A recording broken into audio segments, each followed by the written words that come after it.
Hi ಸ್ನೇಹಿತರೆ, ನಮಸ್ಕಾರ. Welcome to Prabhu Shetty food YouTube channel. ಇವತ್ತು ಮೊಟ್ಟೆ ಕೋಳಿ ಸಾರು, ಬಿಸಿ ಬಿಸಿ ರಾಗಿ ಮುದ್ದೆ. ನಾರ್ಮಲ್ ಚಿಕನ್ಗಿಂತ ಮೊಟ್ಟೆ ಕೋಳಿ ಸಾರು ಬಂದು ಟೇಸ್ಟ್ ಚೆನ್ನಾಗಿರುತ್ತೆ. ಬಟ್ ಸಿಂಪಲ್ಲಾಗಿ ಮನೆಯಲ್ಲೇ ಮಾಡ್ಕೋಬೋದು. ನೀವು ಒಂದು ಸಲ ಟ್ರೈ ಮಾಡಿ, ಟೇಸ್ಟ್ಗೆ ಕಳೆದೋಗ್ತೀರಾ. ಪ್ರಭು ಶೆಟ್ಟಿ ಫುಡ್ ಯೂಟ್ಯೂಬ್ ಚಾನಲ್ನ ಎಲ್ಲರೂ ಸಪೋರ್ಟ್ ಮಾಡಿ, ಸಬ್ಸ್ಕ್ರೈಬ್ ಮಾಡಿ. ಈಗಲೇ ತೋರಿಸ್ಕೊಡ್ತೀನಿ ಡಿಫ್ರೆಂಟ್ ಆಗಿರೋ ಅಡುಗೆ.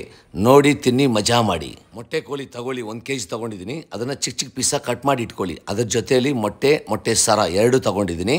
ಬಿಸಿ ಬಿಸಿ ಕಾಯುವ ಕುಕ್ಕರಲ್ಲಿ ಸ್ವಲ್ಪ ಎಣ್ಣೆ ಹಾಕಿ 1 kg ಮೊಟ್ಟೆ ಕೋಳಿ ಚಿಕನ್ ಹಾಕ್ತಾಯಿದ್ದೀನಿ.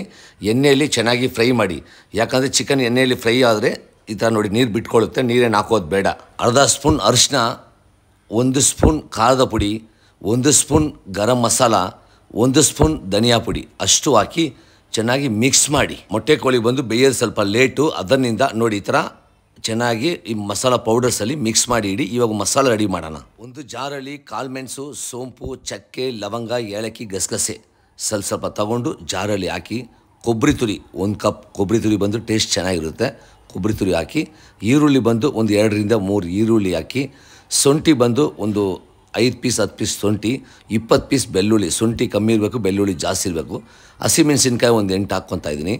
ಟೊಮೊಟೊ ಬಂದು ಒಂದು 2 ಟೊಮೊಟೊ ಹಾಕಿ, ಕೊತ್ತಂಬರಿ ಸೊಪ್ಪು ಸ್ವಲ್ಪ ಹಾಕಿ, ಪುದೀನ ಸೊಪ್ಪು ಸ್ವಲ್ಪ ಹಾಕಿ, ಸ್ವಲ್ಪ ಉಪ್ಪು ಹಾಕಿ ರುಬ್ಕೊಳ್ಳಿ. ಯಾಕಂದರೆ ಕಲರ್ ಚೇಂಜ್ ಆಗೋಲ್ಲ. ರುಬ್ಬಿರೋ ಮಸಾಲೆನ ಚಿಕನ್ ಜೊತೆಲಿ ಹಾಕಿ, ಮಸಾಲೆಯಲ್ಲಿ ಒಂದು ಮಿನಿಮಮ್ ಕಮ್ಮಿ ಅಂದರೆ ಕೂಡ ಒಂದು 5 to 10 ನಿಮಿಷ ಫ್ರೈ ಮಾಡಿ. ನೀರು ಹಾಕೋದು ಬೇಡ. ಸ್ವಲ್ಪ ಉಪ್ಪು ಹಾಕಿ, ಯಾಕಂದರೆ ಮಸಾಲೆಯಲ್ಲಿ ನೀರು ಇರುತ್ತೆ, ಪ್ಲಸ್ ಚಿಕನ್ನಲ್ಲಿ ನೀರು ಬಿಟ್ಕೊಂಡಿದೆ. ಅದರಿಂದ ನೀರು ಹಾಕಕ್ಕೆ ಹೋಗ್ಬೇಡಿ. ಆಮೇಲೆ ಸ್ವಲ್ಪ ನೋಡಿ ಈ ಥರ ಕುದಿ ಬರಲಿ. ಸ್ವಲ್ಪ ಮಸಾಲೆ ಹಸಿ ವಾಸನೆ ಎಲ್ಲ ಎಣ್ಣೆಯಲ್ಲಿ ಚೆನ್ನಾಗಿ ಫ್ರೈ ಆಗಿ ಹೋದ್ಮೇಲೆ ಸ್ವಲ್ಪ ಎಷ್ಟು ಬೇಕೋ ಅಷ್ಟು ನೀರು ಹಾಕಿ. ಮೊಟ್ಟೆ ಕೋಳಿ ಮೊಟ್ಟೆ ಸರ ಕೇಳಿ ತಗೊಳ್ಳಿ. ಮೊಟ್ಟೆ ಸರ ಹಾಕಿದ್ಮೇಲೆ ಮಿಕ್ಸ್ ಮಾಡೋಕ್ಕೆ ಹೋಗಬೇಡಿ. ಒಂದು ಮಿನಿಮಮ್ ಕಮ್ಮಿ ಅಂದರೆ 10 ವಿಸಿಲ್ ಕೂಗಿಸ್ಕೊಳ್ಳಿ. ಯಾಕಂದರೆ ಮೊಟ್ಟೆ ಕೋಳಿ ಬೇಯಲ್ಲ. ಅದರಿಂದ ಸ್ವಲ್ಪ ಚೆನ್ನಾಗಿ ಬೇಯಿಸ್ಕೊಳ್ಳಿ.